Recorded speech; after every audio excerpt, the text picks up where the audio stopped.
Hello, my name is Chris, and I'm a recovering crazy parent. Oh, yes. How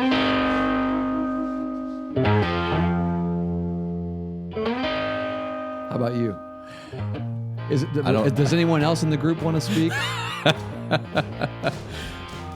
I hope I'm recovering, Coach. Sometimes it takes your kids actually graduating and leaving and becoming adults before you realize, holy crap, I was a crazy parent. I was a crazy youth sports parent. Yeah, definitely. Are you in the middle of it right now? I think I realized it, when I first read Building Champions. Well, in a couple different ways, but that's when I started to realize it. yeah. When I started So writing about I it. benefited from you realizing it after, Brock graduated and moved on, but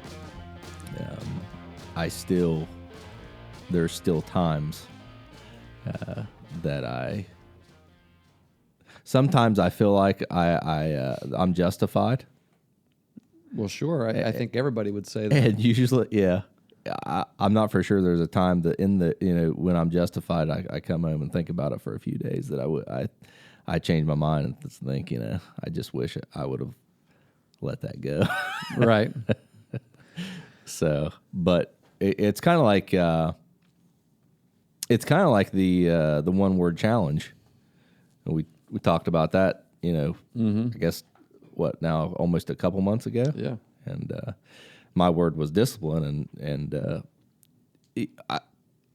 I wouldn't say I'm a disciplined individual 2 months later after identifying that word. But what I hope By very nature of discipline, it takes time to create it, right? It's exactly. the consistency. And I think my goal is by the end of the year, I'll be much more disciplined than I was at the beginning of the year. And when we talk about parents' behavior and how we act during the games and how we treat our kids and things like that, I would hope that everybody has the mindset that, going into a new year, that by the end of that year, you're going to be a better parent and a better coach than you were at the beginning of the year. Yeah. I mean, if that's not our mindset, it needs to be. Well, we need to be intentional about it.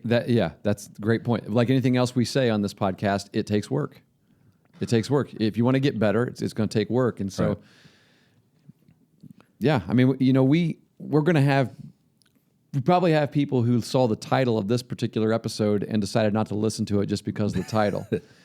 And that's okay. It just basically they've just decided they don't want to get better. They don't want to hear anything that they may not want to hear that may sting a little bit. And if you want to get better, if you're still listening right now, maybe you're listening out of spite and you're thinking, I want to see what they have to say about me or about what are they talking about? Well, listen, we started off by saying that's where we are. Yeah. We understand. Listen, parents are crazy. And the reason why we're crazy is because of our kids. We're crazy about our kids. Yep. And so because of that, it makes us, and we're talking again in context of youth sports. If you've listened to us, you know what we're about. We talk about youth sports and we believe that they could be done in a much better way. And we can't seem to talk about the environment and the culture of youth sports more than a couple of weeks or a couple of months, maybe I should say, without circling back to one of the most common things that creates that culture, and that is the behavior of the families, behavior of parents, and who we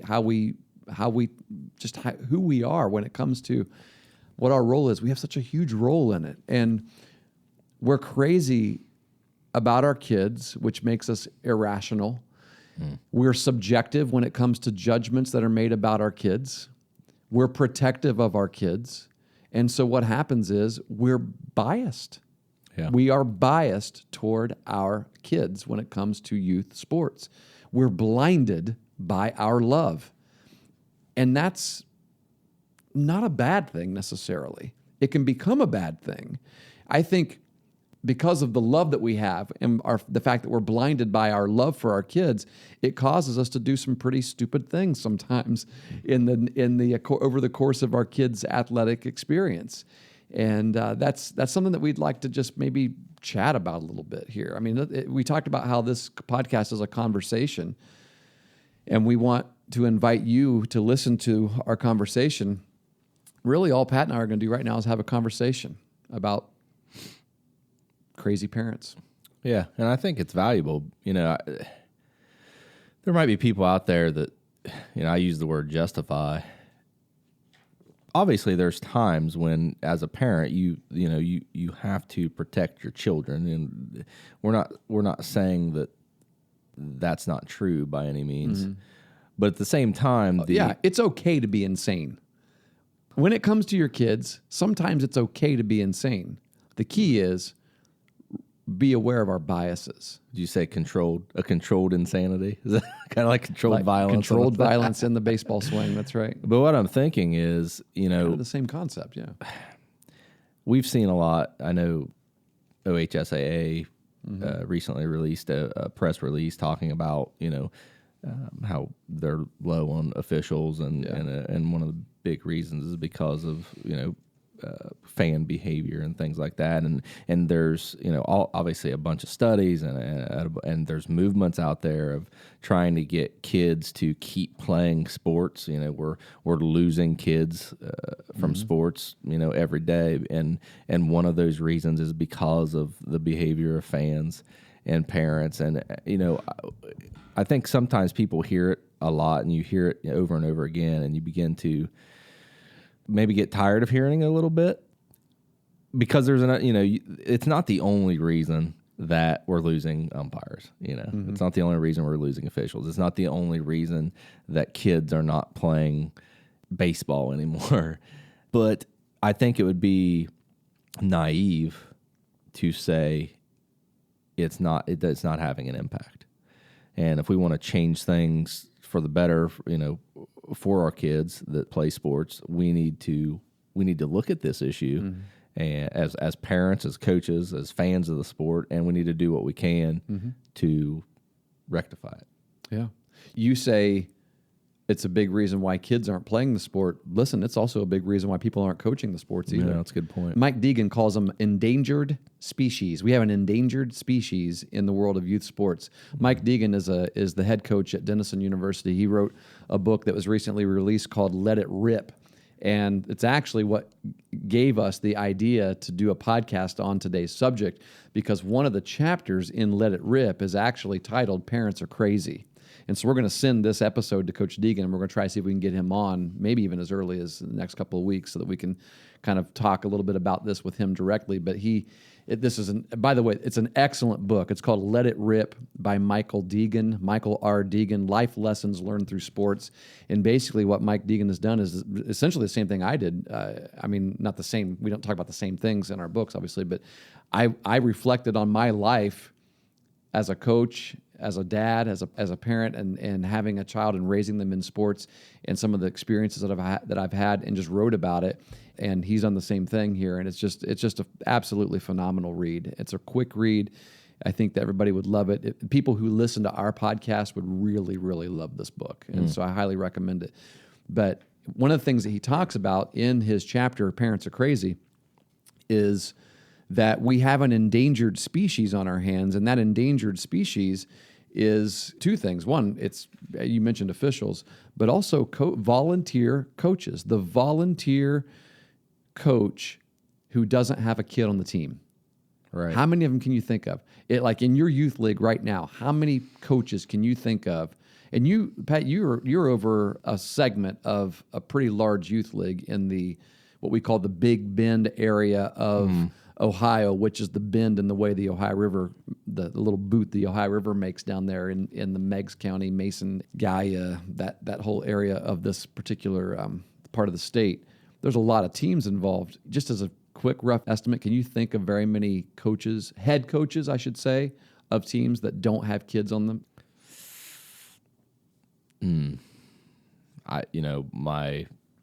My initial thought is zero with parent, or if not a child or a grandchild. Now let me ask you. There may be one or two. There probably is. I can't. Yeah, there's not very many. They're an endangered species, right? Right. As you think back over your playing career, your youth career, did you have any coaches that were not related to you or related to one of the kids on the team? I did. I'll be honest with you. I love my dad, and I loved having him as a coach. But the most memorable coach, a coach that I consider to be one of the best coaches I ever had, was a young adult he didn't even have kids. He wasn't married with kids yet, but he loved baseball. He had recently graduated high school, was a college student, or just out of college, I believe, and just wanted to be around the game and went to the local league and said he wanted to coach, and particularly thought he would like to coach the little league age, the 12-year-old age. And I happened to be that age, that time. I actually had him for 3 years. I was 10, 11, and 12, I think, when I played for him. Most memorable experience of my life. Joe Bob Hemsley. Didn't have any kids on the team. He was a volunteer. Yeah. It's hard to complain about a lot of the things that parents want to complain about when you have a coach that has no vested interest other than he loves the game and he loves these kids. You would think it would be. I mean, it still happens. Yeah, I think we'll get into some of the content of the book here, and it's more difficult, but us crazy parents still find ways to do those types of things. Well, and there's a reason why they're an endangered species. Exactly. Yeah. And you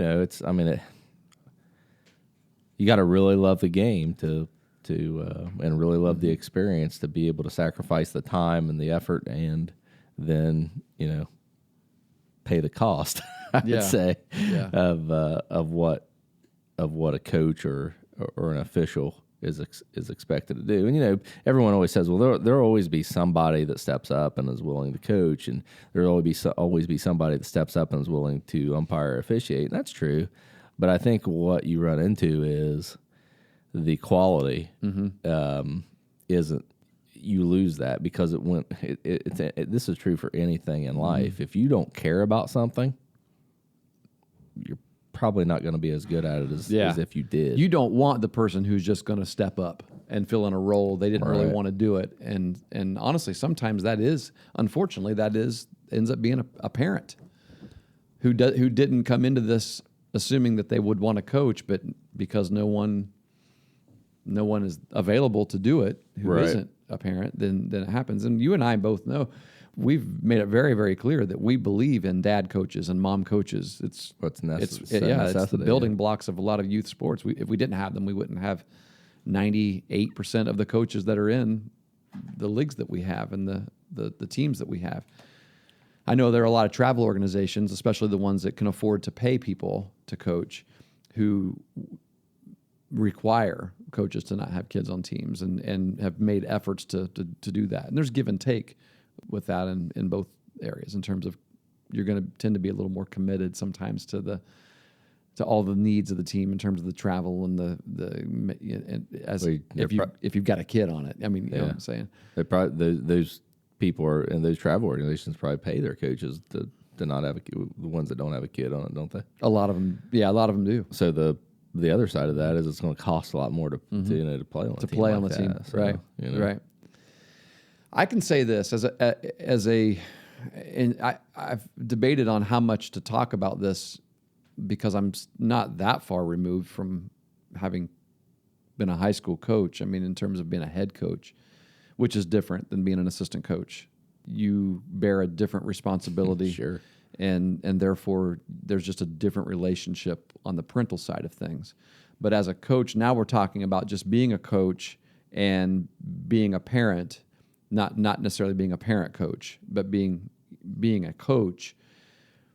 One of the things that Coach Deegan writes about in his book is he gives coaches advice about parent types that you want to avoid. Right. I thought that was kind of funny because.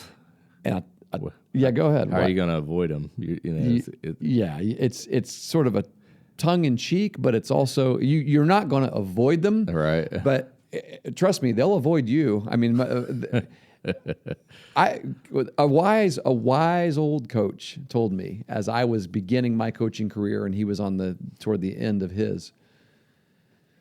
He said, because I asked him questions all the time, Coach Fred Gibson that I coached with here in Athens, and I said, Gibby, I want to soak in everything that you've learned Tell me what you got. And so we would tell stories to each other and everything, because I was also coaching. I was also coaching in youth sports and travel sports at the same time I was assisting him at the high school level. And one of the things that he told me that just always stuck with me, and it was true. I mean, it was true based on, I mean, it was his experience. It was the experience of all the other friends that he had in coaching as well. And it came true because it just is true. It happens. He said, if you want to be a head coach, a head varsity baseball coach, be prepared. You're not going to have any friends. He said that the friends that you think you have now, because they're peers of yours and they're friends of yours because their kids are your kids' friends, and therefore, like by default, you sort of develop friendships with those people that your kids are friends with or that they play on sports teams with. He said, as those kids get older, I mean, he said this, and it came so true in my life. As those kids get older and you start making decisions about those kids, where they're going to play, when they're going to play, what team they're going to play for, if they're going to be cut or not, things like that. He said, you might think they're your friends now, but they won't be. And I'm like, I don't. How can I avoid that? I don't want that to happen. I didn't avoid it. Yeah, I couldn't avoid it. It's kind of out of your hands. It's out of your hands. Yeah, it happens, and it's scary when you're in the middle of it as a person who may be like listening right now, and you're at that point where you're not yet at that point where something has happened and those friendships have diminished or they've been compromised in some way, and you might be thinking, I don't see that happen. That's not going to happen to me. And I hope it doesn't happen to anybody, because it's a lonely place. And that's actually one of the points that Gibby made, is he said, if you need other people, if you need the support of other friends, don't do this job, because he said the coaching is the most lonely profession in the world. And he's right. And think about it. It has changed. I will say this. It's changed a lot today because the world has shrunk in terms of the people that we're able to connect with today. Right. I mean, coaches are good friends today, and coaches have other coaches who are good friends.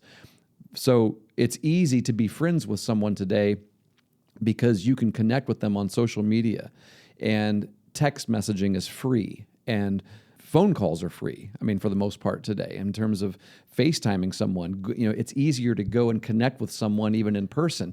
When Gibby was coaching, and even at the beginning of my career, like when Gibby was coaching, you had to go to a telephone that was connected to a wall to make a phone call. And the only ones that you could make without having to pay extra money were local calls. And it's the local people who hate you, right? So you don't have any friends in the local call area. So if you want to call another coach that you only see every once in a while when you play against them, or once a year at a conference that you attend or something like that, then you got to make a long distance call. There was no social media, and there was no text messaging, and there was no way to connect. I mean, the world has shrunk today. So we can connect with so many more people. And so I think there might be young coaches right now that are going, I've got all kinds of friends. Let me ask you a question. Are those friends also coaches? The people that you're calling friends are probably not the parents that are on the team of the kids that you're coaching. I hope that you're the exception to the rule if you're a coach and you're listening. And there might be parents out there listening going, no, I'm friends with my kid's coach, and I always will be. I hope and pray that that's true. But someday something's going to happen, and that coach is going to say something to your kid that it's going to cause you to get defensive, or he's going to make a decision about your kid that you don't agree with, and you might become, in that moment, cold shoulder parent, angry parent. Any number one of those parents that Coach Deegan talks about in his book. I've experienced them all. I confess, I've experienced them all, and I'm not alone. I know other coaches have as well. I mean, why else would he write about it? Yeah, Yeah, I'm trying to. I'm. It's interesting. I'm trying to think back, and situations and times that something similar has happened to me, but I've never been a head coach of a varsity program, and I would say that might be when things change the most, in those relationships. as it gets more competitive, Yeah, and as the stakes are higher, I mean, there's a big difference between a kid playing on a JV team versus playing on a varsity team. You get a varsity letter in terms of status. If you like the idea of the status of your kid being on the varsity team as a freshman or something like that, and if you choose to bring up some but not others, which is really essentially what I did. Yeah. I chose to bring up some and not others, and I think there was an expectation among about like 9 families or so that as soon as these kids are all really good, we're dominating everybody we play in middle school and youth ball, and so when they get to high school, they're obviously going to be on the varsity when they get there. Well, Right. We also had a pretty darn good junior class that year with about 12 kids that were solid players, and so it was but there were a couple of needs and a couple of positions, and we had one kid who just was clearly varsity talent, and those hard decisions had to be made. I didn't make them alone, even though people assumed that I probably did. Right. Well, I like had you a said, team that's the of difference. coaches, a Yeah. team of people who told me, here's what I think you should do, and I took that into account as well. But yet, The buck stops. the with buck you. stops Right. with the head coach, and I'm okay with that. You got to Yeah. take ownership for it. I mean, but it just happens, man. It is unavoidable. These things are unavoidable. Yeah, I think I could relate it a little bit to being an officer in our local league, and just being around and experiencing some of the things that our presidents of our local leagues and our presidents of the entire league has been through, and the way certain decisions that were made or changes, whatever they were implemented that may have, a certain group of people may not have liked, and the way their attitude changed towards those leaders that basically may have in the same, kind of in the same vein of what you're talking about, may have not even been pushing the decision, but because they're on that board and because they're a spokesperson or a face of the organization, and because they have to have a broader perspective and make decisions based on that broader Right, perspective and the yeah. good of the whole. Right. You had more of an athletic director type experience, I would say, Yeah. where you had to make decisions that maybe a lot of the coaches didn't understand who were your friends, and a lot of the parents on those teams maybe didn't understand who were also your friends.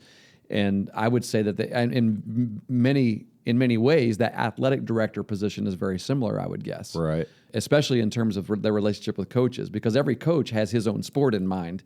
Well, the athletic director has 19 or 20 sports that he has to care for and think that's a good about. point. And I know I didn't appreciate that as much as a coach. I mean, I didn't until I took some time to get to know our athletic director and listen to him, and just just sit in his office one day and for a couple of hours to and understand. just watch exactly and listen to exactly the kinds of things that he has to deal with, and then realize, I've made a lot of assumptions here about this man that I shouldn't have made. That's a great point right there. What you just said there. I think when you read down the list of the types of parents that Coach Deegan says to avoid, if you find yourself in any of those categories, I think we'll read them in a second. But if you find yourself in those, it might be because you're making assumptions. That you understand the thought process that's going in, or you understand the effort, you understand the logic even of decisions that are being made, and if there's some communication there, you open yourself up to understanding the perspective of the decision maker. It may change your perspective a little bit. It may not. Sure. In that case, if it doesn't, then you definitely fit into one of these categories. That's parents. That's true. But it's easy to make assumptions. Yeah. And it's very easy to pinpoint certain inadequacies in a program or in a coach or in a team when you're sitting in the stands and you don't know what's going on in practice. You don't know what's being worked on. You don't know about player behavior during practice. There's all these things that you're not privy to because you're not on the team with the team nearly as much as what that coach is. You're seeing a product, and the work and the decision making is usually done before that, before we ever take the floor or the field in a competitive game. No doubt. 5 types of parents to avoid. Or that's coaches. Or let's think of it this way: if you're a parent and you're listening, maybe hear these as 5 warnings of the kind of parent that you don't want to be. Okay. Yeah. So parent number 1, angry parent. You ever had an angry parent? Yeah. You're so close to you still got people who actually like you, and so you're going to be hesitant to speak. Well, I tell you what, I burned all my bridges, so Coach, I'll go here's ahead and what tell I've you all done. my stories. I'm Secretly and strategically over the past few years, I'm more of an assistant coach than a head coach. telling you, if you want to coach, if you love coaching, and you want to continue to be friends with people, the assistant coach is the way to go. You know, a good scene. Everybody comes the assistant coach. The assistant coach is able to go, oh yeah, man, I hear you. I know what you're saying. Yeah, A good but assistant coach doesn't listen, do I that don't, though. Yeah, okay. I won't. I'm yeah, teasing you're about right. that. Yeah. That's a bad assistant coach. And that's hard to do as an assistant coach to say, because here's the thing: sometimes You agree with the parent. Sometimes But you do. But you can't say that to the parent.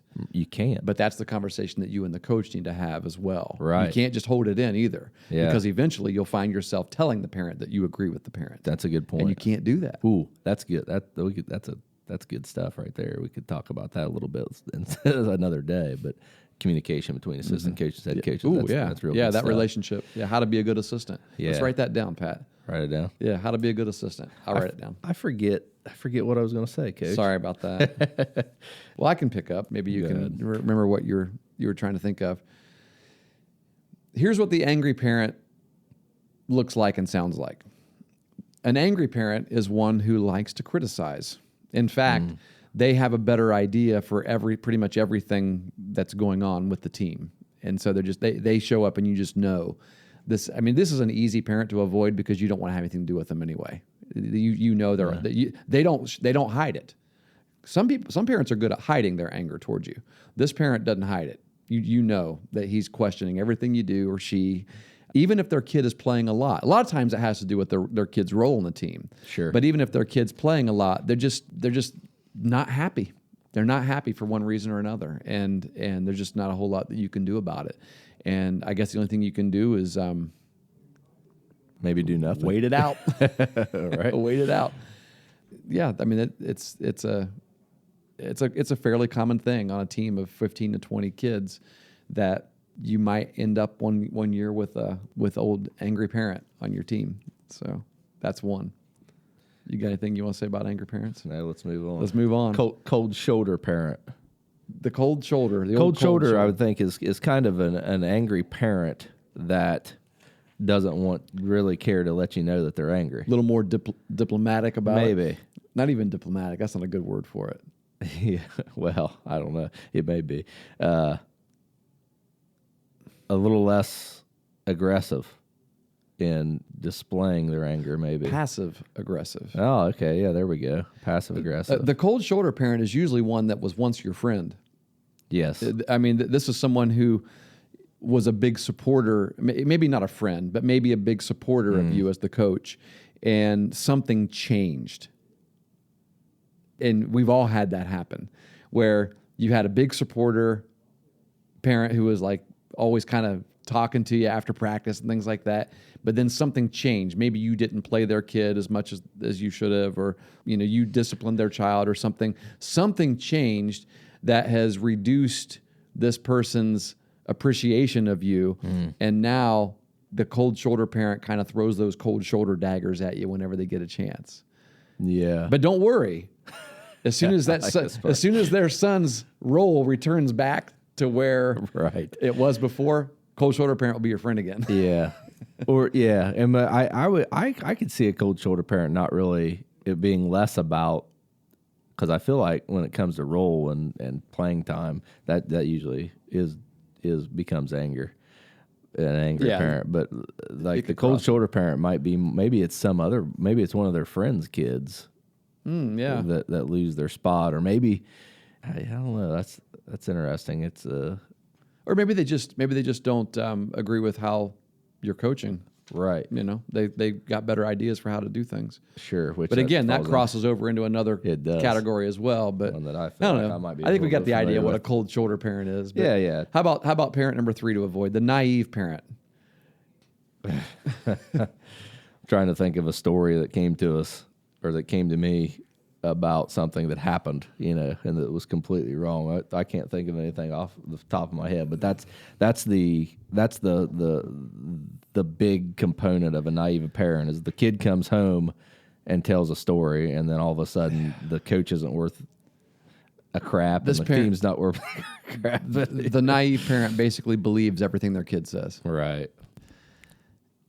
And they also believe that their kid is the hardest worker on the team. Yeah. Listen, I have emails. I actually I kept all the emails that I received as a coach. I shouldn't have done this probably. You should publish them. Well, like I would never hold them against people now because again, parents are crazy. And I think if the people who sent me these emails 10 years ago are listening now, which they're not. I mean, I can't imagine they are. They're probably like, oh yeah, I was crazy. I mean, I know that. We get that. Oh yeah. Because you'll say the same thing about yourself 10 years from now. I mean, the stuff that you're dealing with in your kids' youth sports world right now is not going to be a big deal. Just a few years from now, it's not. And I understand that. So I didn't keep those emails. The reason I kept them, what I did was I created a folder. I didn't read them. Usually, I read the first couple and I realized how much stress this was putting on me.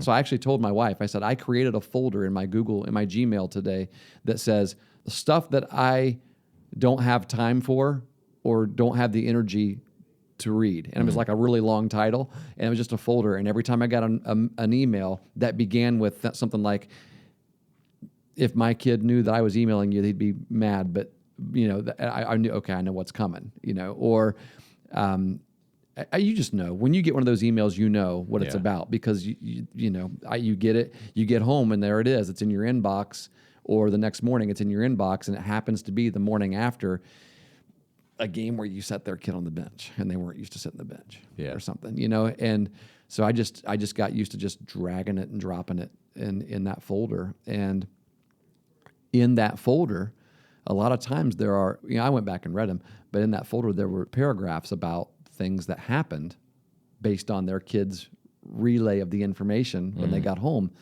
that just simply is not the way it happened. It's just not the way it happened. Yep. And there are reasons why, listen, guys, your kids lie to you. Newsflash.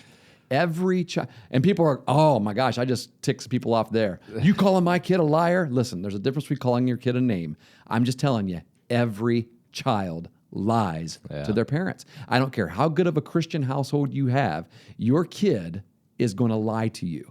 And the reason why is because they don't want to disappoint you. They don't want you to be disappointed in them. And sometimes you're like, why would I be disappointed in them? I don't care what role they have. Bull crap. You do care what role they have, and they know it. And when they are sitting the bench or they're not good enough to beat out this other kid on the team, they got to make up some kind of story so that you're not disappointed in them. Instead, you're disappointed in the coach. And that's what happens. So often that's what happens. And that's why we're talking about this today, because someone's got to tell you, mom and dad, someone's got to tell you, your kid's not always telling you the truth when they come home and they tell you something that happened at practice. Right. And there, there's a fine line there because people's going to come back at that and say, well, what if something serious happens? And I think that's on a different level. You can tell a difference between something serious versus something that just hurt my feelings. Yeah. Right? A lot of times the things you hear is something that hurt my kids' feelings. Right. And that's what parents get mad about. Sometimes we get more mad about stuff that hurts our kids' feelings than the stuff we should be getting mad about. Yeah. The actual issues that are going on that need to be reported and things like that. Man, I tell you what, there's a lot of naive parents. I'm raising my hand right now. I've been a naive parent. Every time my kid comes home and tells me something, the first thing I want to do is believe them about how stupid this teacher is, making them do something. You know what I'm saying? Right. Happens in school as well. Yep. Yeah, you got to be careful. I think a good thing to say about naive parents is that they empower false narratives, and a way to combat that is to make sure you have all the information before you respond to the situation or you respond to the issue, or just listen with a grain of salt in mind that you're probably not getting. Sure. All of it. And it's hard to do that when that's your kid. It is hard. And the other thing is understand how you can turn that situation or turn that issue into a larger lesson that they can use later in life. Hey, life's not fair at times, And I think it's okay to recognize that your kid is going to get the short end of the stick sometimes. Yeah. How are you going to respond to Man, it? that's so hard to deal with. Oh yeah. We understand because we're both parents. It is hard to deal with that. It's hard to internalize that and it's hard to be okay with it. We want to rescue them. But we're limiting them. But we're stealing from them when we do that. Mm-hmm. We're taking away an opportunity for them to grow and to be able to handle issues and problems on their own. And if we're taking that away when they get out into the real, I'd say the real world. I don't really believe that. I think childhood is just as difficult as adulthood. This. But let's talk about something that might be a little sensitive. Okay. But there's no other way to put it. I don't think. Have you ever had kids on your teams who have had life experiences that I would consider to be negative, that I wouldn't want any kid to have to go through? For example, maybe a broken home. Sure. Everybody has divorced kids on, kids that have been products of divorce on your team. Right. But as a result of that, mom or dad isn't in the picture as much because maybe they have to work more, or they're single, they come from a single mom family or something like that. So mom's not able to come in a lot of the games, and there's just the involvement just isn't there. Yep. But this kid is really good. Like he's got what you'd consider to be grit. Like we had a kid on Brock's, I think it was his 15U travel team, who this was his experience. I mean, one of the coaches had to pick him up or he wasn't ever going to be there. I mean, had to pick him up and drive him to everything, until he got his own license. But my gosh, the things we just laughed about him because you'd watch him. He was raw, man. He could run. He was strong. He was a wrestler also, so he kind of had that grit to him, But we used to joke about how you could hand that kid a rake and he'd still hit the ball in the gap with a rake. I mean, it didn't matter he found a way to get it done. Yep. And I wonder if there is some correlation to him growing up and not constantly having someone come to his rescue. He's had to fight for everything that he's got, and he knows how to fight.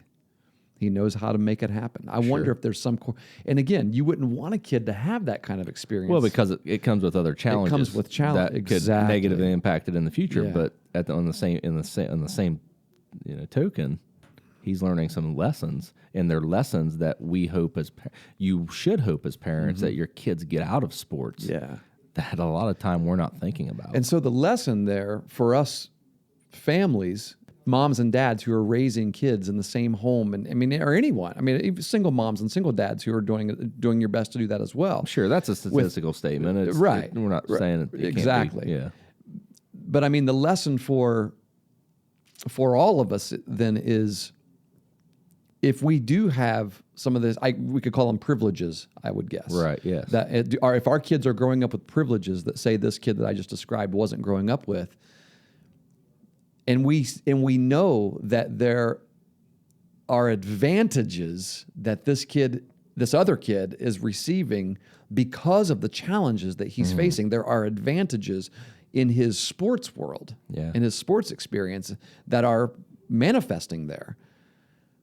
What can we learn about that in terms of how we behave as parents who are there every single day, who do know the conversations and hear between our coaches and our kids and we have the opportunity to step in and rescue them or to fight for them or to helicopter parent them or whatever. What if we did back off a little bit and we did say, well, kid, your son, you're going to have to deal with that. Yeah, exactly. And I think you just have to make the determination as a parent whether or not you're actually hurting your child or you're helping them in that case. And, you got to think long term. Yeah. How is he going to take this lesson and live with it? Not just how is he going to, going to use it to be on the track team or something like that. So we got 2 more parents to avoid. Yeah. I think I'm avoiding 5. So. You and me both. This is parent number 4. This stays between you and me, parent. That's in quotes. Yeah. Quote, this stays between you and me, quote, parent.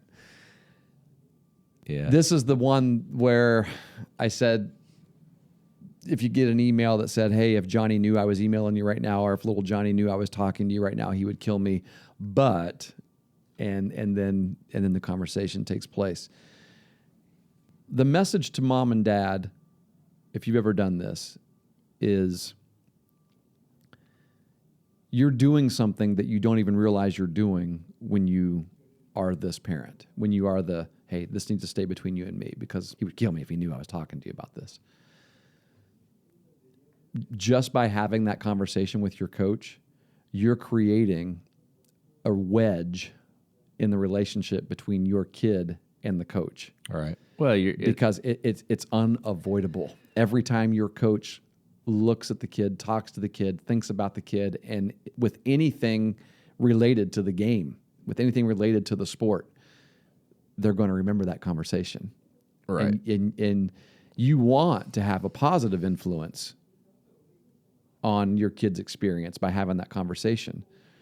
But the reality is you're creating a negative one. You don't even realize it.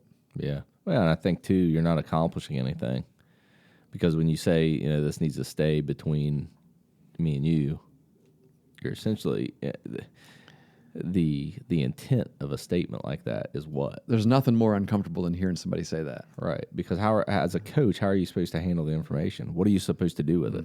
Because if it's just staying between two people and it's about anyone else, you're not going to be able to take it anywhere else to make it useful information. Right. Yeah. By your own request. Exactly. It's like you expect the coach just to be some sort of vault. It's a lot like what we talked about in our last episode. It's just complaining. Yeah, that's what it is. It's just mindless. That's really what I don't want you to do anything with this, but you need to hear it. Yeah, exactly. Well, if I'm not supposed to do anything with it, no, I don't need to hear it. Exactly. Because that's just right. complaining. You're not going to be able to accomplish anything from it. But they really want you to do something about it. They want you to do it. And if we're honest with ourselves when we say things like that, yeah, we really want want something to happen, you know, from the information. So, I feel like I've ran into, obviously I've had conversations like that with people, but I haven't ran into too many parents in sports that, you know, have really come to say that. Yeah. Now, maybe it was understood when they started talking to me about things. I've gotten, most of the emails I've gotten start out like that. Just between me and you. Yeah. Yeah. If so-and-so knew I was messaging you, they would blow their lid at me or whatever. So, I mean, that's odd, isn't it? My immediate response there is, well, then don't do it. Yeah. Or if that's true about your kid, if your kid really would be upset at you for emailing, then learn from that and realize that your kid's the mature one in this relationship. That's a good point. You know what I'm saying? Yeah. If that's the truth. Because there's either an issue with the communication between you and your child, or you have an issue that your child doesn't have. Right. Right? Because they can handle it on their own. Right. That's so often the case. Yeah. But we don't believe that. Yeah. We don't believe it. I finally believe it, because I look at my kid. My kid doesn't play every game in college. And I look and see how happy he is. Yeah. And how much he loves his team, and how much he's learning, and how much he's learning, because now he's learning to be a good coach. And that's what he wants to do. That's what he wants. And I want to see him play every daggone inning. Well, sure you do. Yeah. But I'm having to be okay with it's his experience, and not the mine. thing is, for what he's aspiring to do right now, the playing isn't really helping him do what he wants to That's do, true. right? He's actually having a better experience not playing. One of my favorite stories that Coach Gibson told me, he played here at Ohio University in the late 60s, early 70s under Coach Wren, Bob Wren, legendary coach here at OU. In fact, there's a statue of him outside of Wren Stadium. Yeah, Wren Stadium, right? And he said he had sat the bench for a couple years, and he was a senior, and he said he had like one at bat. He got a chance to bunt, and he's sitting down there at the end of the bench, and Coach Wren says, "Gibby, come on down here."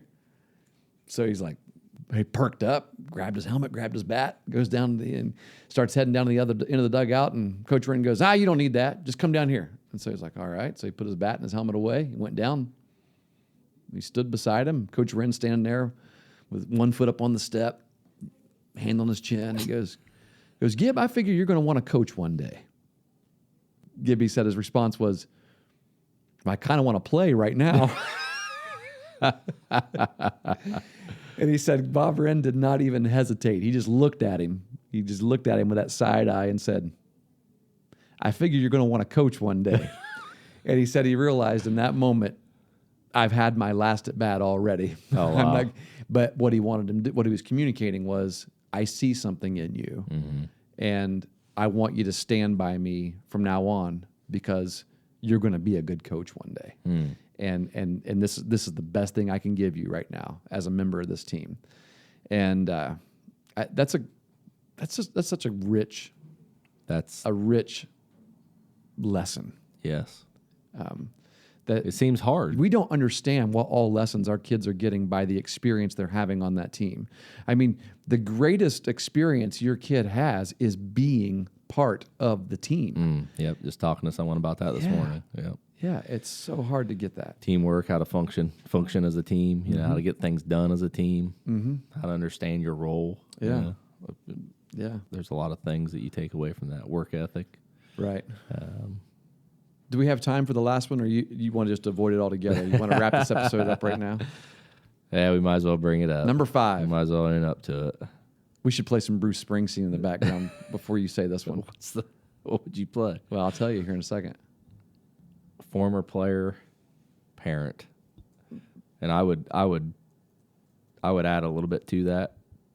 Former player, coach, parent, because I think you can do the same thing as a coach. Oh, If you, yeah. you know, if you're used to coaching Yeah. the sport, and then you No doubt. you watch your sons play for, or your daughters play for another coach, and that same, and you know, because you always think of a different way to do Absolutely. it. But a former player parent, obviously, Whoops. There it is.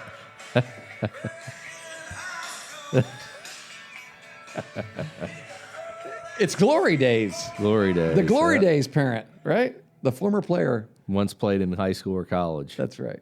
Yeah. So what's that make him?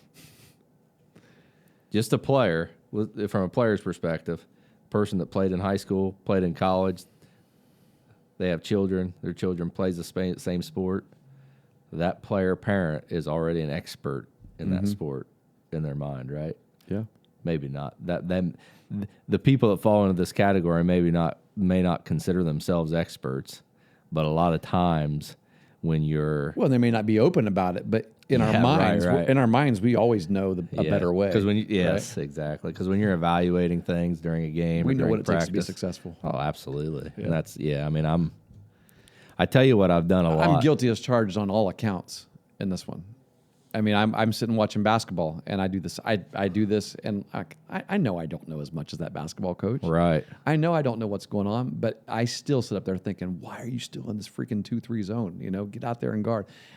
Yeah, it's almost worse because we know these pitfalls. We're aware of these pitfalls that we don't have the full perspective of what the coach has. We don't, we're not in practice every day, and we're not on the bench making decisions every game and being able to pull information from that game to help us make those decisions. Yet we still fall in line with a crazy parent type. I think it makes it worse. I think it makes me more shameful. Yeah, we thought we were going to get out of this list, but I've been in this list more than one time. I'm more too, than one of yeah. these, but this one especially. This is the biggest one for me as well. Yeah, me too. It's- I've spent a lot of time this year telling my son's coaches that I appreciate them, and It's one of the best things you could do. that's probably because I spent a lot of time during the games questioning them. And so that's your restitution. So my Yeah. way to pay back. But, Yeah. But the truth is, I do appreciate them. Yeah, I really it's do. real, right? Yeah, it is, and I recognize times when. Well, I said it to open the episode. I recognize times when I've said things that even if I think I'm absolutely right in them, it's just we talked about this the last episode too. At the time that I say them and the way that I'm saying them, and it's not beneficial. Yeah.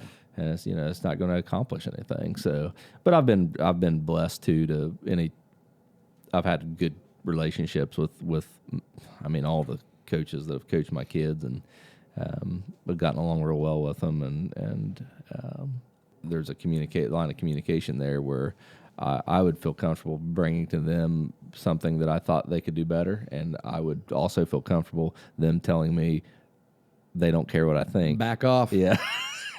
So, Yeah. and that's good. It's good to have that line. Well, of, you've got thick skin, and that's what we need. Sometimes that's what we need as parents is thicker skin, you know? Yeah. And sometimes what we need as coaches is thicker skin. I mean, That's it goes true. both ways. True. So. Right.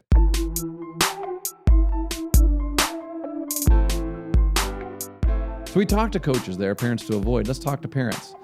How can we encourage, a few things that we can maybe help parents, me as well, all of us, some things that we can do to help keep perspective, I guess. Some things to keep the larger perspective. And there's some specific points here that we can draw out. And the first point is just simply this. Your child is not going to go to the big leagues. And I hate saying that, because I want your child to dream that one day he's going to go to the big leagues. Yeah. And I don't, but that's the key word is there, your child's dream. Yes. Let it be your child's dream. Right. It's not your yours. child. Yes, that's it. That's a great point. Your child, Jimmy, is not going to the big leagues. Jimmy, however, may go to the big leagues. Yes. There you go. Right. Yeah. Remove yourself from that. Absolutely. From that dream. Absolutely. Because sometimes it's our dream, but it's not our kids. Yeah. And that's really awkward, isn't it? When you can tell that this dad out here is more excited about this softball game than his daughter is. Yeah. Boy, I see that a lot at the softball parks. Well, sometimes. I mean, heck, it's true for me. I mean, I know this. The game, a lot of times the games mean more to me longer than what it does to my kids. Oh, no doubt. How about that? They're ready for ice cream 15 Exactly. minutes after they lost, and maybe they're the last person to strike out in the game, and you're still over here sulking about it and thinking, wow, how could you take that pitch, right? Right. You got to put it in play. I don't understand it. And your kid's in line for ice cream, and your wife's like, Pat, what kind of ice cream you want? I don't want any ice cream. I'm still. He should have swung at that pitch. Yeah. Yeah, no. Man, it's That's funny because convicting. we've all done it. I'm laughing Yeah, at myself because I'm like, gosh, dang it, I know I've done that same thing. Yeah. Again and again and again. But the truth is, listen, it's your child's dream. It's your child's athletic experience. Let them enjoy it. It's not yours. Absolutely. And there's so much more value that they can gain than just, if they never even sniff a major league sport, they can gain so much from their experience in playing sports that there's no reason to thrust that on their shoulders if that's not where they want to go. Support them by all means, but No doubt. don't be offended. Yeah. on your own. Another perspective keeper, and this is one that you even mentioned earlier. So I'll let you. right. I'll let you talk about it. But it's the fact that your kid is going to be wronged. Absolutely. And that's okay. Yeah. It's okay because, as I mentioned later in life, right now you feel like you have a certain amount of control, and maybe you do, but at the same time, it's an amount of control that, or type of control that may be hindering them more than it's helping them, because at some point in their life, life takes everything away from us, folks, and at some point in our lives, God forbid our children leave before us. We don't like to think about those situations, but they're going to be without us, and they got to be able to handle these types of situations without us, on their own. The hardest thing is we don't want them to be able to do that. Right. Sometimes that's the hardest thing. Yeah. We want them to be dependent upon us. Hell, that's a good point. And I get it. I get it. Yeah.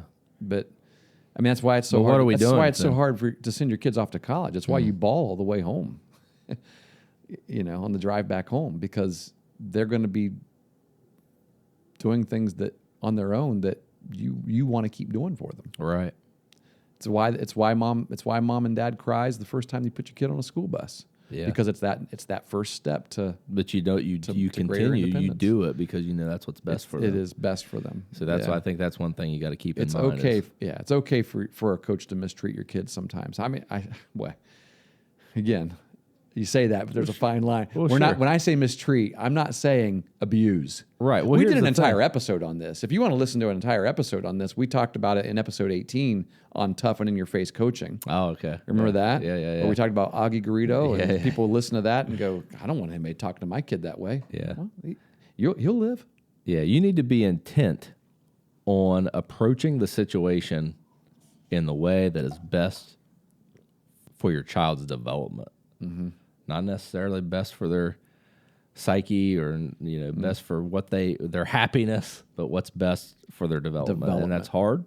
And their maturity. Yeah. Yeah, but if if you're intentional in evaluating that from that perspective, that'll go a long way. Obviously, we're parents. We love our kids. We'll make mistakes. We're going to screw up, but it's not about never screwing up. It's about being consistent in the way that you behave, being consistent in the way that you're a parent, that you're a coach. Certainly. Number 3, we mentioned this. Your kid, he's going to lie to you. Right. I mean, they're relaying, and it's not necessarily that they're lying intentionally. It's not like that they're trying to hide something from you. That's not what we're saying. Just sometimes when they come back and they tell you stories about things that happened on the team or the ways that things were communicated, it's still from their perspective. It's not always 100% accurate, and we have to listen. We just got to come to grips with it. It's happening. Yes. It's happening. Yep. That's it. That's all I can say. Number 4, big one. The biggest one of all. This is the 4th and final perspective keeper for parents. Your son is not the hardest worker. Ooh, that hit me like a dagger. Well, what we do Are you sure about that? what we do is that's how we rationalize what they deserve, right? Because of how hard they work. And you said subjective earlier. We're subjective in the way that we look at our children. The biggest question to ask. Yeah, good. I've got it double underlined. Compared to what? Right. Your son. Okay, your daughter works hard. My son's the hardest worker on this team. Compared to what? Mm-hmm. To claim. Let's just be honest here. To claim that your child is the most committed child on this team is irresponsible. It is. And I think it flies in the face of the statement itself, because I don't believe committed players, committed teammates, anybody committed to a group would want that type of language being used, because to them, if you're committed to a team, then the team comes first. Yeah. Right? It's the same. Yeah. It's the same reason why I don't like the phrase, "Oh, that team wanted it more." At the end of a game, a big game, and they're both great teams, and one team just outplayed the other one on that day, and we come back and we just want to say, "Guys, you gotta want it." They just wanted it more than we did, and I've said that before to teams, and I'll never forget. One time I said it, and I had kids look at me, and I could see it in their eyes. I had a couple kids look at me, and in their eyes, they were crushed because they thought, because I know what happened. In their minds and in their hearts, they were like, how could I want it more? I mean, I did everything I could. We just got beat, Very rarely does your opponent want it more than you want it. Yeah. It's just a weird thing. I mean, if you'd ask players during a game, on a scale of 1 to 10, how bad do you want to win the game? You're not going to get. You're not going to get very many 8s. You're not going to get a lesser answer than the opponent. It's just and so it's the same vein as saying your kid's the hardest worker. Bull crap. They're not the hardest worker. They all work hard. Peyton Manning was not the hardest working quarterback in the NFL. He may have worked pretty hard and it showed, but others do it as well. Others study film. Others give. It's just a ridiculous thing to say. Well, on top of that, how do you even know? How do you have the information and knows? Right. So you don't know what kids are doing on their own time. You don't know what they're doing in practice. Sometimes it's based on their own eyeballs. Like they'll look and we'll make assumptions. Again, coming back to assumptions. I remember I had a kid like this on a team one time. A kid, I shouldn't say like this, but I had a situation on a team one time where I had a parent telling me there was a parent who was frustrated about one of the other kids on the team because, and listen, this parent's kid that's frustrated, his kid played every day. This was an everyday player, another good player on the team, but another player on the team, not his child, frustrated him because it looked like he was loafing a lot. Because like when you watched him run, it just looked like he was just kind of jogging down the baseline. Kind of like Nathan Rourke. But here's the thing. Yeah, here's the thing. He just made it look easy. Yeah. He got down the line faster than anyone on our team. This kid ran a 6.7 60. He was fast. There's players like that. When he swung the bat, but it was like, he could be so much better than he is. And I tried to explain this. I tried to say, no, you just don't realize how good this kid is. It's what he's doing at a much higher level than everybody else on this team is something that's coming, that it looks easy because it comes more naturally to him. Right. He's not having to work as hard to do what he's doing, and that's okay. And here's the other thing. That kid got drafted. He played AA ball. So there you But go. it's again, compared to who? Yeah, and compared to what? Do you think he's going to get drafted if the people think that he's not giving the effort that he needs to give? Right. Yeah, he was giving Probably good not. effort. He was smooth. He just, I remember Terrell He's Pryor. yeah. Watching him run, it's like, can't he? He could certainly run faster. Well, no, he just, Right. it just, it came. It was A lot of it athletes was- like that. You see, I think LeBron James falls into that category where he gets accused of loafing a yeah, lot. you get the, but what he's doing is just it looks like he's not giving effort, but no, he's performing at such a high level that Yeah. smooth is a good word for it. I Yeah. like that word. So, can we admit it, everybody? We're just crazy. Yeah, we're crazy. We're crazy about our kids. And I think the challenge is we just got to be able to recognize our biases. We have to possess enough self-awareness to realize that we are always seeing our child in an entirely different light than everyone else. Not just the coaches of your child, but everyone else. Yep, No that's a one fact. else, no one else is going to bat for your kid. I mean, they don't think your kid's the hardest worker on the team. They don't think that your kid deserves more than he's getting. We always do. Why? Because they're our kids and we're crazy about them. And it's I know it's always going to be an issue, so we could talk about this every week. But we really hope that in some way we could shed some light on these issues so that if you recognize yourself in any of our conversation today, like Pat and I have recognized ourselves in a few places in this conversation, you might be able to next time you're tempted with something like this, Yep. maybe, hopefully you'll pause. And that's our heart. That's our goal, is to help you to pause to make the experience better for your kids and the other kids on the team and the coach of the team and you, ultimately, for you. It's a lot more fun to watch. Yeah. I'll tell you this, it's a lot more fun to watch. I take that back. I love watching my kids play, so it's always fun to watch your kids play. It's a lot more relaxing to watch It when is. you don't have kids on the team. It is. So try to pretend, as you're watching the team, try to pretend like your kid's not there. Yeah. Cheer for the whole team as much as you cheer for your own kid. Things like that. Right. you And the know? bottom line is when it comes down to it, parents that allow their kids to play sports, we believe in the value of sports. Or, if we didn't, we wouldn't let our kids play, right? At some level, we believe it's helping our kids. So if we think that this this institution of youth sports is benefiting our children, then it makes sense that we should do what we can to maintain it and to protect it. And that's what we're talking about today. Just, let's continue always to take steps forward in making sure that not just our kids, but every kid that wants to play a sport has the best experience and is able to take the best lessons and value from that experience. Yeah. 100%.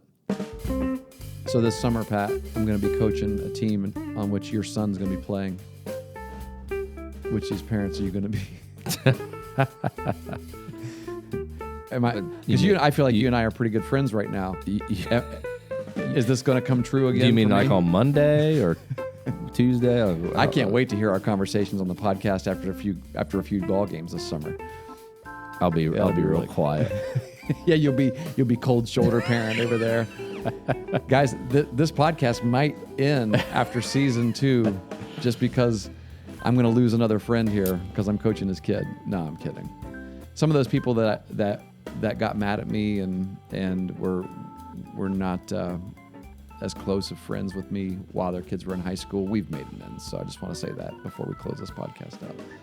We've made amends and we're good. And it's funny because you tend to gravitate toward people with common interests and common experiences. And so we're naturally not hanging out now because you everybody's don't kids have are it, in yeah. college. And so, but there are still, but I'll say that relationships are good. And everybody realizes, I mean, on the backside of things, you realize these things aren't that big of a deal. And they mean very grand little. scheme of things. Yeah. Yeah. 10 years later, Yeah, I mean, they do. almost nothing. So I guess I'm saying that in case anyone, in case any of those old friends were listening and I made them madder again from telling those stories. Hopefully Maybe- it was helpful for somebody else. Maybe Our we- experience has been helpful for somebody else. True. Maybe we can pick up the podcast in 10 years Yeah, since I'm going to stop talking to you. that's right. We'll see you all. Hey, tune back in 10 years. Pat and I'll be back. Thanks, everyone.